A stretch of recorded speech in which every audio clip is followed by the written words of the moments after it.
Aunty ने मुझे call करके बुलाया है, तुम्हारे ससुराल वाले आ रहे हैं ना। क्या? मॉम ने? क्या हुआ, तुम अचानक इस तरह परेशान क्यों हो गई?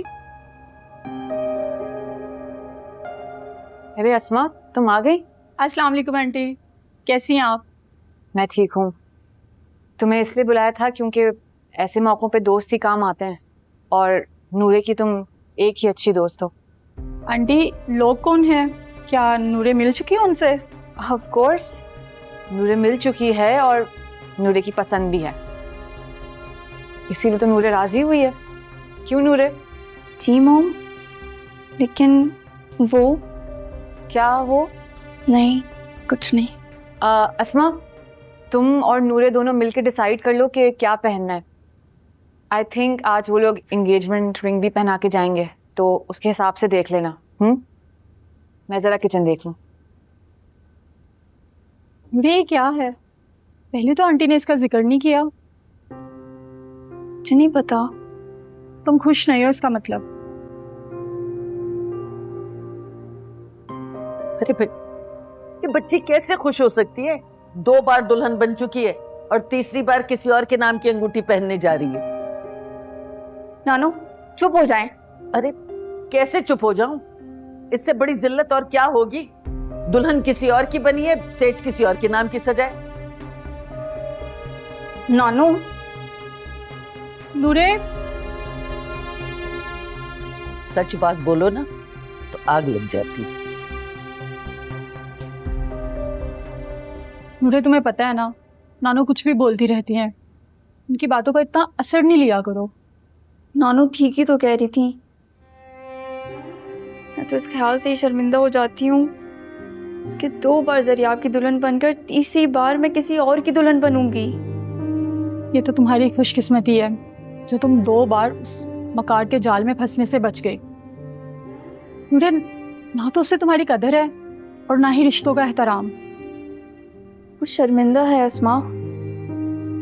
वो शर्मिंदा है तो ज़रा सोचो आंटी कितना शर्मिंदा होंगी दोबारा उससे रिश्ता जोड़ते हुए। मैं कुछ भी नहीं जानती हूँ। नूरे, अगर तुम्हें इतना इतराज़ है तो इस रिश्ते के लिए क्यों एग्री हो गई? अस्मा, मैंने तो कितनी दफ़ा मना किया मॉम को, लेकिन उनको तो कोई फ़र्क ही नहीं पड़ता। मेरे इतना मना करने के बावजूद भी उन्होंने बुला लिया उन लोगों को। तो तुम इस बार भी ना साफ इनकार कर दो। नहीं अस्मा, अगर मॉम को पता चला कि मैं ज़रियाब की वजह से इनकार कर रही हूँ तो मॉम मुझे फिर से छोड़ के चली जाएंगी। नहीं, मैं मर जाऊंगी मॉम के बगैर। तो फिर ज़रा आपको भूल जाओ। फिर भी अस्मा, मैं फिर भी जिंदा नहीं रह सकूंगी। मैंने अपने आप को बहुत समझाया, लेकिन मैं नहीं रह सकती हूँ ज़रियाब के बगैर। या अल्लाह, ये किस आजमाइश में डाल लिया तुमने खुद को? अस्मा, अगर किसी तरह ज़रियाब को मालूम हो जाए तो वो कुछ ना कुछ ज़रूर करेगा। तुम्हें अभी ज़रा आपसे उम्मीद है? अस्मा प्लीज़। मेरी समझ में ना कुछ नहीं आ रहा। तुम कोर्ट मैरिज करोगी क्या अब? अस्मा,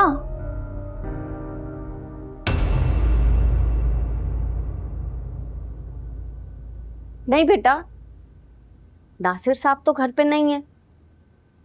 आप साहब के नंबर पर कॉल कर लो ना बेटा। नहीं बुआ जी, मैंने उनके नंबर पर कॉल किया, वो मेरी कॉल रिसीव नहीं कर रहे।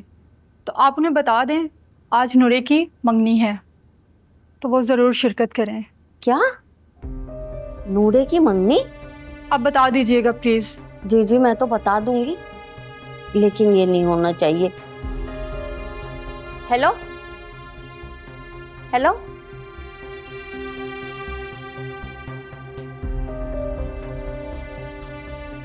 वो बेटा, वो हुआ क्या बेटा? क्या मसला हुआ है? क्यों परेशान है आप इतनी? बताएं मुझे। वो ना, क्या वो? बताएं मुझे क्या हुआ है। वो नूरे की ना, नूरे की क्या? नूरे की मंगनी हो रही है। क्या? हाँ, उसकी दोस्त की कॉल आई थी। वो नासिर साहब को ना उसमें शिरकत के लिए बुला रही हैं। नहीं, ये पॉसिबल नहीं है। मुझे पक्का यकीन है ये सब उसकी मर्जी के खिलाफ हो रहा होगा। वो ऐसा नहीं चाहती। जीते जी मर जाएगी आपके बगैर।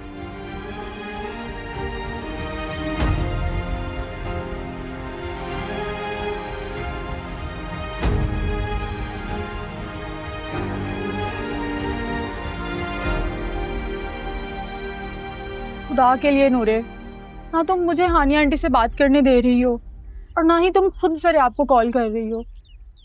धनी बुआ ने बताया भी होगा जरे आपको कि नहीं? वो सब कुछ जानती हैं, उन्होंने ज़रूर बताया होगा। हानिया आंटी बार बार तुम्हें तैयार होने का कह रही हैं, मुझे तो कुछ समझ में नहीं आ रहा। धनी क्या होगा? फिर हानिया आंटी आ जाएंगी, तुम्हें इस हाल में देखेंगी तो। तुम एक काम करो, मॉम को कह देना कि मैं तैयार हो रही हूँ, मैं चेंज कर आती हूँ।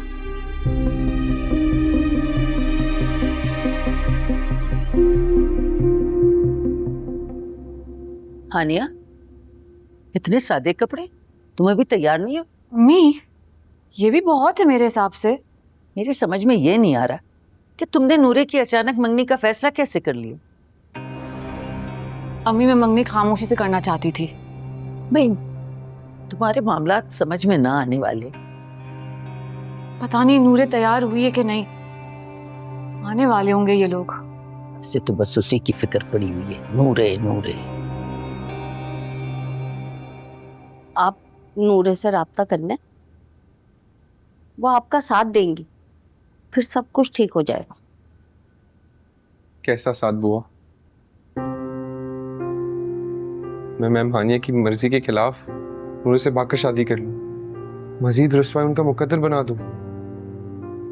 कुछ नहीं हो सकता। मेरे नसीब में ना किसी की मोहब्बत है ही नहीं। बेटा, मेरे लिए जिंदगी में कुछ नहीं रखा, सब खत्म हो गया है। अब जाएं प्लीज। कुछ करो बेटा, नूरे को मरने से बचा लो। नूरे को मैंने ही मौत की तरफ धकेला है, मैं ही उसका मुजरिम हूँ और मैं इसकी सजा बिल्कुल काटूंगा। मैं दुआ करता हूँ कि वो जिस इंसान के साथ भी है ना, खुश रहे, इतनी खुश रहे कि मेरी बेवफाई भूल जाए। वो औरत है बेटा, सारी जिंदगी आपके दिए हुए जख्मों को नहीं भूलेगी। चलें, अल्लाह ताला आपको सुकून दे, अल्लाह सब बेहतर करे। मैं आपके लिए खाना बना के लाती हूँ।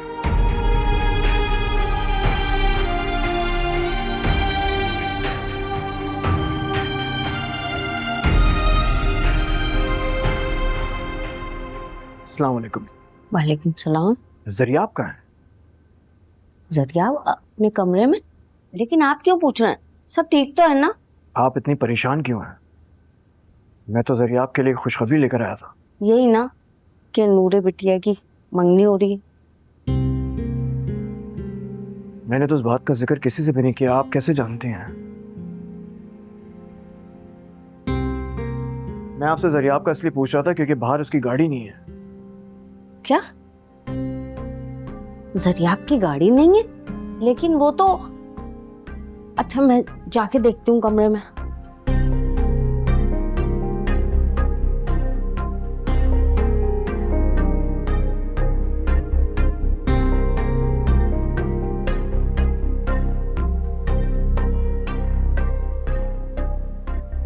जरियाब बेटा, जरियाब बेटा, जरियाब।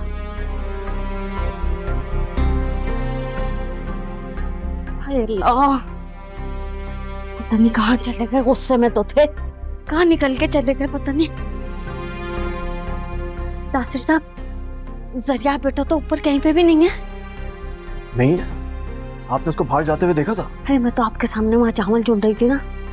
कहाँ चला गया ये लड़का? कहीं ये हानिया बीबी के घर तो नहीं चले गए? हानिया के घर? जी